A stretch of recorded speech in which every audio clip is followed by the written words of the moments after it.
In 2013, a video was uploaded to YouTube of a trucker talking to a man about a massive underground secret city that was being built in the United States. They had to take this tunnel 100 miles in to reach this place, and apparently there were more of these tunnels. Check this out.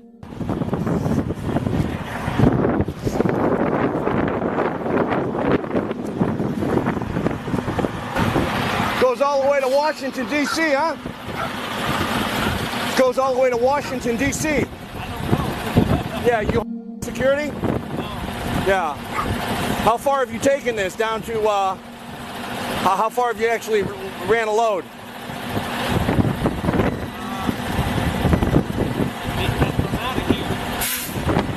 100 miles? Up to Maine? No shit. How many miles do you think that is?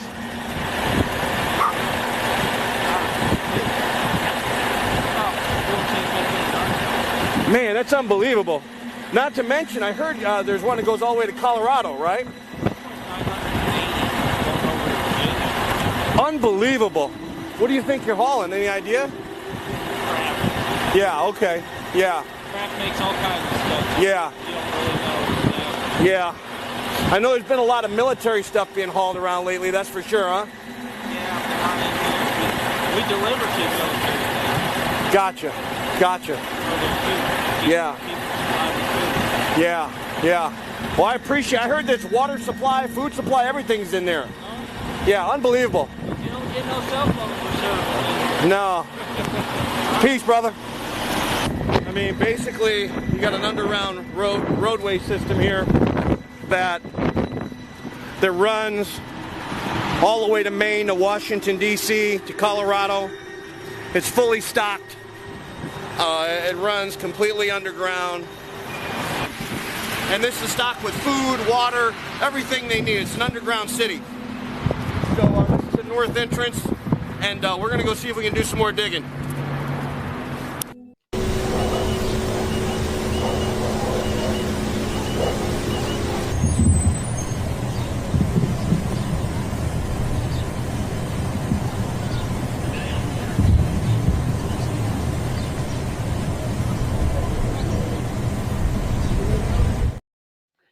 Turnabout's fair play, huh? And good to see the judge in handcuffs getting ready to be taken off, having a terrorist living in your house. My goodness, what kind of message that's sending to the constituents?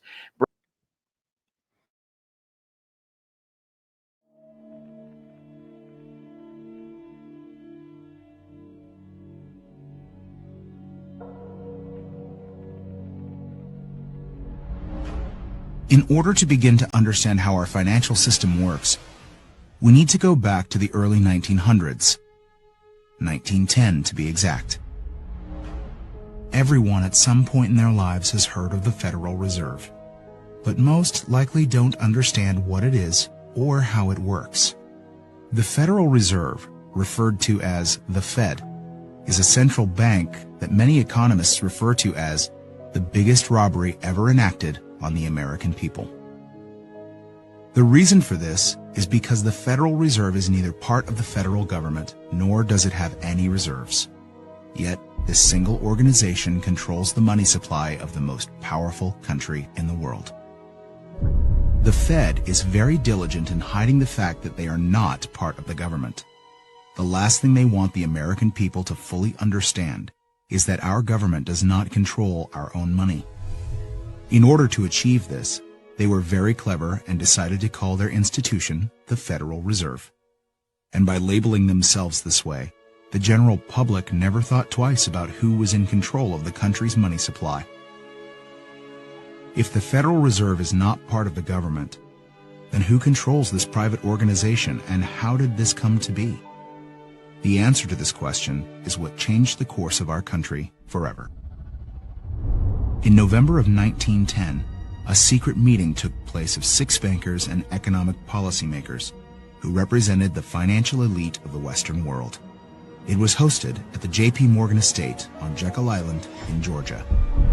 In attendance was Senator Nelson W. Aldrich, Abram Pyatt Andrew Jr., Assistant Secretary of the Treasury, Frank Vanderlip, President of National City Bank of New York, Henry P. Davidson, Senior Partner of J.P. Morgan and Company, Charles D. Norton, President of First National Bank of New York, Paul Warburg, Director of Wells Fargo, Benjamin Strong, the emissary for J.P. Morgan, and coincidentally, the first president of the Federal Reserve.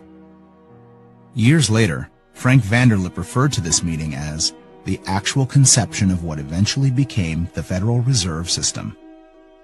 This meeting was so secret at the time that not even the names of those who attended were mentioned to the servants who lived and worked on the island. The men who attended came on a late-night train, claiming to be on their way to a hunting expedition, but instead, these bankers met with Senator Nelson Aldrich to draft what would eventually become the Federal Reserve Act. Let's continue to move forward. She really said that? Are you awake yet? Listen to the kind of things that have been put right out there to wake people up. This was not a Freudian slip. These were clues that were given to people to wake up to the fact that the current administration, during this period of time when Jen Psaki was the spokesperson for the White House, when these comments were made, this is a recording. Listen very carefully. Watch. Question: any response to a recent statement from Senator Sinema's office indicating she would not be in favor of changing the rules in dealing with these two pieces of legislation?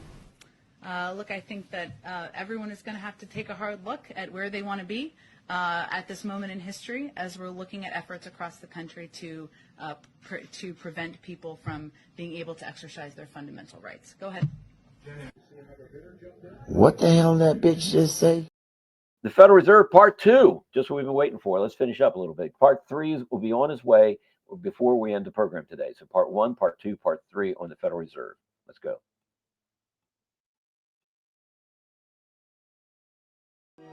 This private meeting, attended by some of the most powerful men in America, was strategically designed to take control of our country's money supply and to achieve ultimate power in America. Meyer Amschad Rothschild, one of the most powerful European bankers of his time, stated it best when he said, "Permit me to issue and control the money of the nation, and I care not who makes its laws."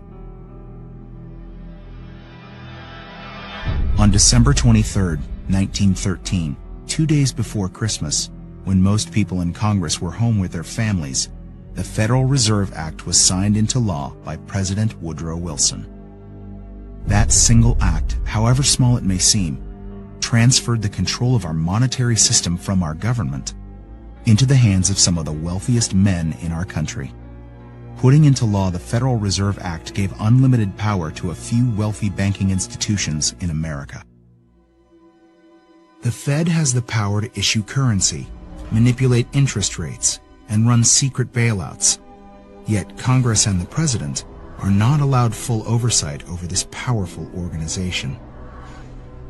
The Federal Reserve enjoys a monopoly over the creation of our nation's money and credit, but for 100 years, they have never been completely transparent and accountable about it. And we don't have to look back too far from today to see what it looks like in real life. When testifying before Congress in 2009, Fed Chairman Ben Bernanke refused to disclose which institutions received trillions of dollars in these bailouts and loans, or give our representatives details about what deals were being made. So my question to you is, will you tell the American people to whom you lent $2.2 trillion of their dollars? Will you tell us who got that money and what the terms are of those agreements? Hundreds and hundreds of banks, any bank or that has access to the U.S. Federal Reserve's discount. Will you tell us who they are? No. Aha! Aha! Interesting. So let's unpack what we just learned here, okay? So we know that the Federal Reserve Act was passed on December 23rd, 1913. Did they have airplanes back then? How did the people get to Washington, D.C. from their respective states to vote on this? Anybody heard of a word called quorum? Quorum. Let's learn a bit about what a quorum is. A quorum is the minimum number of members required to be present at a meeting in order for it to be valid and for business to be conducted. This ensures that decisions are not made by a small, unrepresented minority of the group. In essence, it's a quorum establishes a threshold of participation necessary for the group to function effectively. So, did we have a quorum?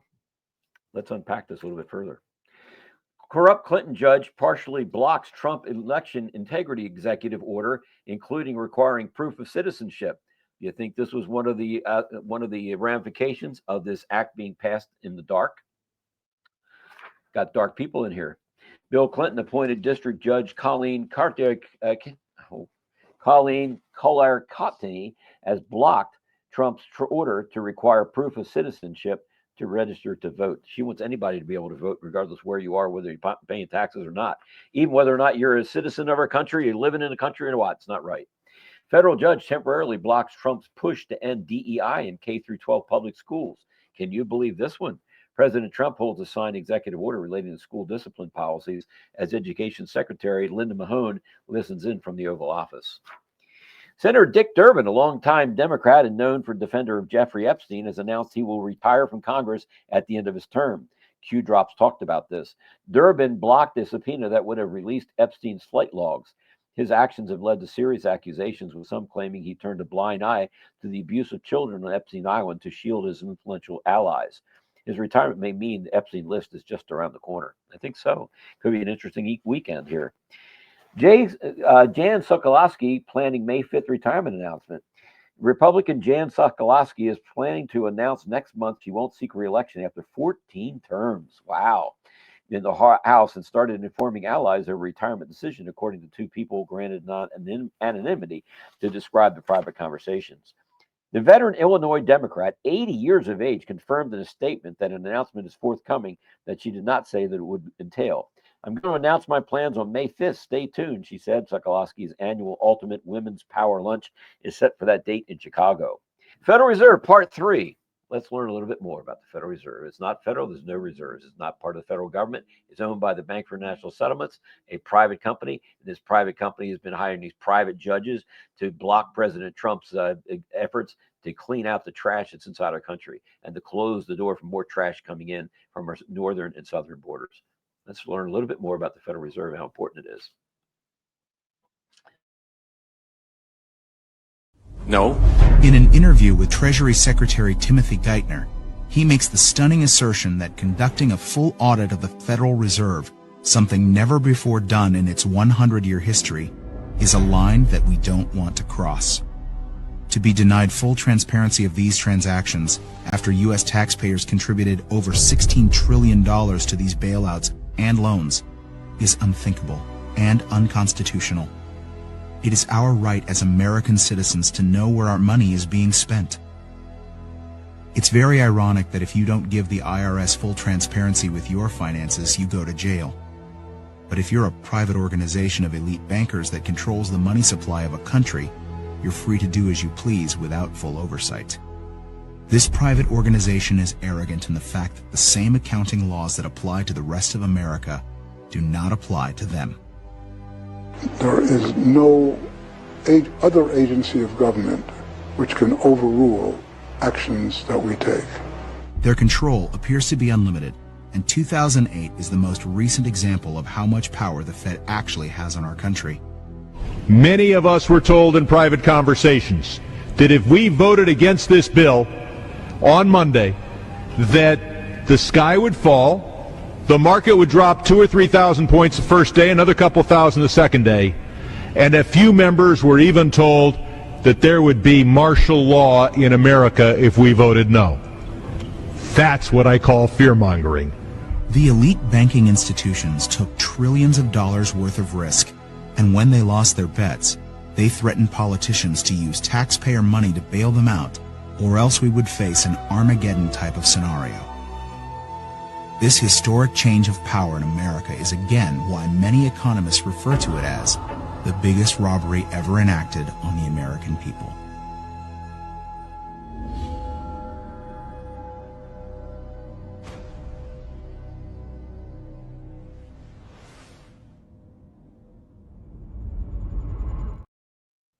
Twin Towers were demolished. Watch. Proof.